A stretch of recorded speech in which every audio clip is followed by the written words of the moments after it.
Assalamualaikum warahmatullahi wabarakatuh.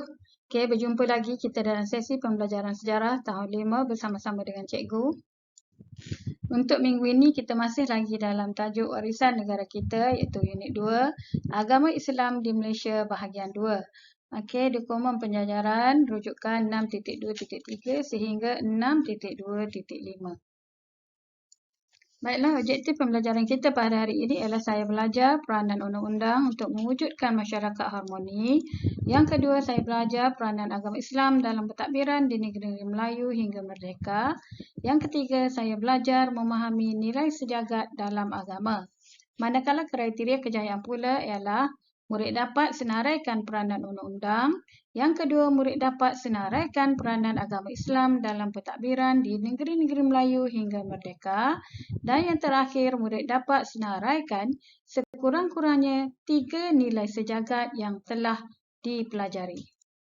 Okey, baiklah, jom kita mulakan pelajaran kita pada hari ini iaitu agama Islam dalam pentadbiran muka surat 22. Awak boleh tengok.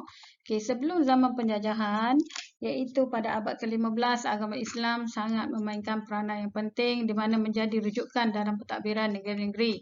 Okey, kalau kita tengok, okey, hukum kandun Melaka ni yang kita dah belajar pada sebelum ni dan topik sebelum ni, okey, dijadikan rujukan. Okey, rujukan dalam pentadbiran semasa zaman Kesultanan Melayu Melaka. Rujukan kepada penggubal undang-undang di negeri Melayu sehinggalah wujudnya pula undang-undang di negeri Perak iaitu Undang-Undang 99 Perak dan juga wujudnya juga hukum kanun Pahang. Semua ni dirujuk berdasarkan hukum kanun Melaka. Jadi undang-undang ni sebab apa undang-undang digubal dalam setiap negeri ni?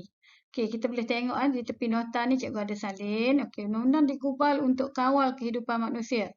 Okey, apabila semua orang mematuhi, jadi akan wujudlah keharmonian dalam negara kita. Jika tidak ada undang-undang, jadi mungkin akan jadi kehidupan yang kucak-kacir. Sebab tu setiap negeri ada undang-undang sendiri. Okey.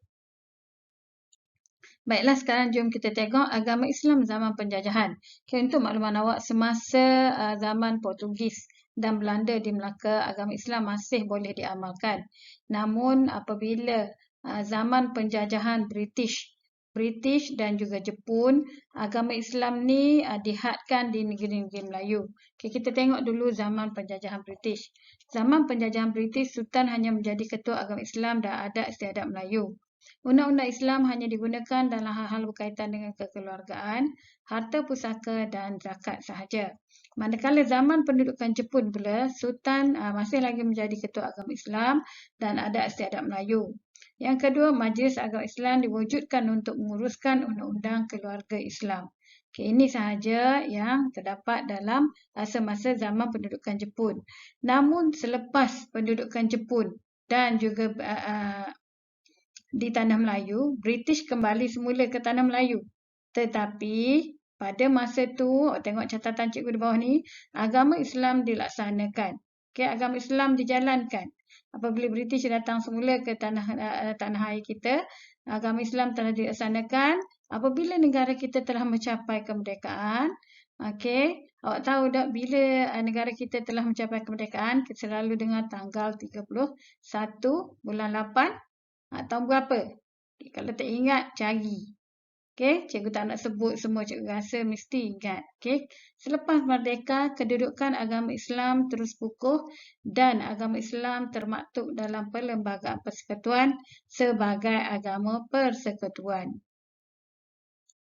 Baiklah, kita teruskan lagi di buku teks muka surat 24 di mana telah menyatakan Malaysia ni sebenarnya mempunyai identiti yang sendiri kerana kewujudan pelbagai agama. Okey, kita tengok kewujudan pelbagai agama di negara kita. Tengok Malaysia kaya. Bila kita terdapat pelbagai agama ni, jadi kita akan ada pelbagai adat dan budaya. Okey, kita tengok contoh agama dan kaum sepanjang tahun, contoh sambutan Maulidul Rasul, Hari Wesak dan Hari Taipusam. Okey, jadi kita ada banyak adat dan budaya di negara kita. Namun agama Islam ialah agama persekutuan. Ini seperti mana kita belajar tadi, telah selepas kemerdekaan, agama Islam ialah agama persekutuan dan termaktub dalam Perlembagaan Persekutuan. Dalam muka surat ni, apa yang penting ialah cikgu nak tanya, apakah agama persekutuan Malaysia? Cikgu harap awak boleh jawab. Agama Persekutuan Malaysia ialah agama Islam. Walaupun kita banyak agama, tapi agama Islam telah diangkat martabatnya sebagai agama persekutuan. Dan seterusnya kita pergi pula kepada Islam dan perpaduan masyarakat. Okey, setiap agama dia menuntut umat dia untuk mengamalkan nilai hidup yang baik. Begitu juga dengan agama Islam, dia sangat menuntut umatnya untuk mengamalkan nilai-nilai sejagat dan nilai kemanusiaan untuk membentuk perpaduan dan menjamin kesejahteraan masyarakat. Okay, kita dapat tengok dalam buku teks, muka surat 25 telah ada nota yang digariskan kepada kita. Nilai-nilai sejagat dalam agama Islam dapat membentuk kasih sayang. Okay, awak tengok bagaimana kita membentuk kasih sayang. Cikgu tak akan ulas satu-satu. Cikgu mohon untuk awak baca. Okay. Yang seterusnya dapat membentuk perdamaian. Okay. Dalam agama Islam tak benarkan kita untuk bermusuhan antara satu sama lain. Dia mengharapkan kita selesaikan permasalahan kita dengan cara bermesyuarah. Okay, nampak dalam gambar di bawah ni. Okay. Seterusnya, kesederhanaan. Okay, tidak perlulah kita berlebih-lebih dalam kehidupan kita maupun dalam kita berbelanja. Dan juga kena ada sifat toleransi. Sifat toleransi iaitu kita bekerjasama dan menghormati antara satu sama lain. Okay, yang di sebelah ni cikgu hanya rumuskan dan cikgu harap awak salin dan sebagai ingatan awak.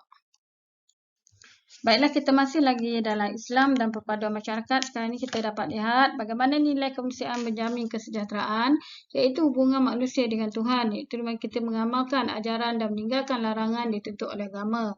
Contohnya, kita menunaikan solat 5 waktu. Seterusnya, hubungan manusia dengan manusia, iaitu kita bersangka baik dan menghormati sesama manusia. Dan yang terakhir, kita boleh tengok hubungan manusia dengan alam sekitar, bagaimana kita menjaga hasil tanaman ataupun pokok-pokok ataupun alam sekitar kita dengan baik. Okey, seterusnya cikgu akan pergi kepada imbas kembali, di mana yang ni cikgu tak akan ulas satu persatu kerana kita dah belajar sebelum ni. Cikgu mohon untuk awak salin nota yang ada dalam ni, yang cikgu nomborkan nombor 1 sehingga nombor 5.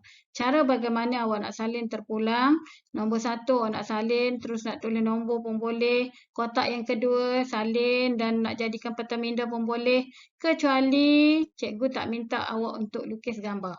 Hanya salin nota sahaja. Okey, jelas? Baiklah, sebelum cikgu akhiri pembelajaran pada hari ini, cikgu mohon untuk awak mengingati beberapa perkara penting. Yang pertama, jawab soalan untuk pentaksiran PBD Unit 1. Guna link yang cikgu beri dan sila tulis nama dengan lengkap kerana cikgu akan rekod hasil dapatan atau markah yang awak dapat. Yang kedua, salin semua nota yang cikgu tanda. Setiap slide yang cikgu tandakan, salin nota. Bukan semua, cikgu dah noteskan salin yang bahagian mana. Okey. Yang ketiga, latihan dalam buku teks selepas salin nota. Kerana buku sejarah satu sahaja. Jadi selepas nota, sila salin latihan di buku teks muka surat 28. Bukan salin sahaja, jawab. Okey, sebagai peringatan, cikgu mohon kepada anda sila isi link kehadiran sebelum jam 5 petang. Sila jawab soalan pentaksiran di link yang cikgu beri di awal pembelajaran. Bukan link ni, ni ada salah sikit, maafkan cikgu. Dan jika anda ingin hantar kerja ataupun tugasan, guna telegram cikgu. Dan cikgu nasihatkan tak perlu hantar kerana kita akan bersekolah lebih kurang dalam seminggu 2 lagi. Okey, itu sahaja daripada cikgu. Selamat belajar semua. Assalamualaikum warahmatullahi wabarakatuh.